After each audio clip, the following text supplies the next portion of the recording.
I was never really someone who had anything to prove to anybody. I got picked on a lot.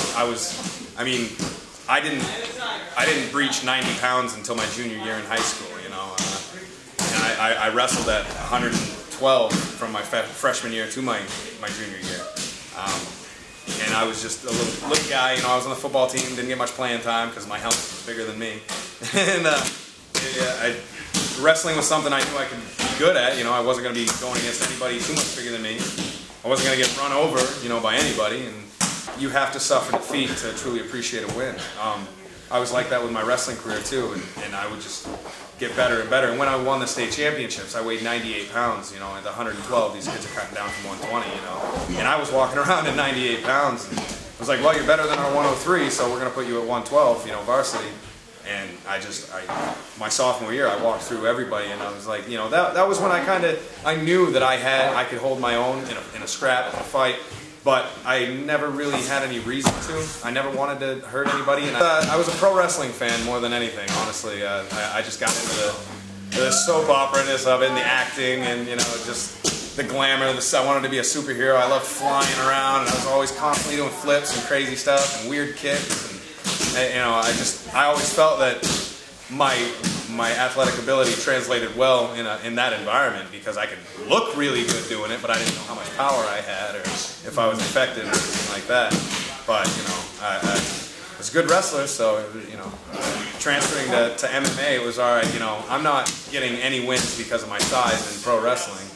Let's try MMA where it's all on me. You know, it's not predetermined. It's not, you know, not taking anything away from the athletic side of pro wrestling, but MMA it's the real deal, man. It's nothing better.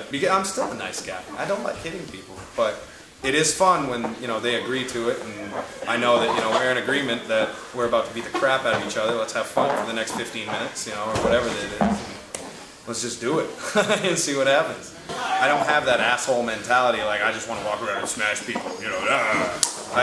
And I don't think a lot of MMA fighters do. People that want to be MMA fighters and come into a gym with this, you know, I'll kick everybody's ass in their complex, you know. Yeah, that's the ones that give us a bad rap because they come in and they do one class. No, I train here, I'm a badass, you know. No, come back in here, you know.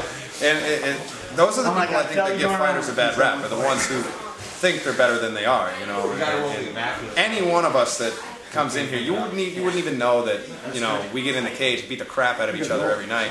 You know, when we're out in public, it's all, you know, we're talking about family, or we're talking about work, or just talking about having a good time and hanging out and living life, kids, you know. I don't know, I go to a pretty dark place when I'm in there, you know. Like I said, I didn't have the greatest, you know, upbringing, or whatever you want to call it. I did get abused, you know. My stepfather went to jail for a very long time for some of the stuff that I went through as a kid. And I think that's the place that I kind of go, you know. When I joined the military, it was like revenge. I joined to be a Navy SEAL. And that goes back to being I'm not as badass as I thought I was, right? Well, it was funny because I had revenge on my mind for the longest time. It was like, if I ever run into this guy, you know, I'm going to hurt him bad. And, you know, I'm not a little boy anymore. I think this, the whole, I need counseling, you know. But I use this as kind of an anger outlet so I don't have to be angry outside. Sometimes it doesn't work. But I don't fight. My daughter, three years old, actually will come out and do push-ups with me on the mat. You know, my son is still like, I don't know, you know, Daddy, why is he beating you up? And I'm like, he's not, you know, and I'm, you know, no, we're playing, buddy.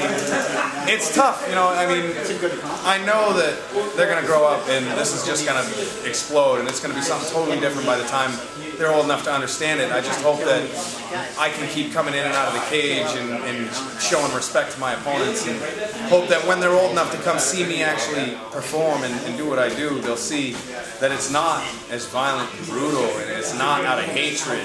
It's because everybody fights for something, you know what I mean? And there's a shirt, old school fight wear, Denny Siggins promoted, you know, fight for something or live for nothing, and I truly believe that, you know. I refuse to live a meaningless existence, and my kids are why I'm doing this, you know, in a sense. I want to show them that I bust my ass every day, you know, 8 to 10 hour days at work, and then I come in here for 2 to 3, you know, and it's not easy, you know, but there is light at the end of the tunnel, you know. All I need is that one fight, fight in front of that one guy and just blast it and knock it out of the park. And then it's all, you know, it's all work from there. And when it's time to get serious, it's time to get serious. And when it's time to be a nice guy, it's time to be a nice guy. And live and let live. And that's how I'm going to bring both of my children up, fighters or not.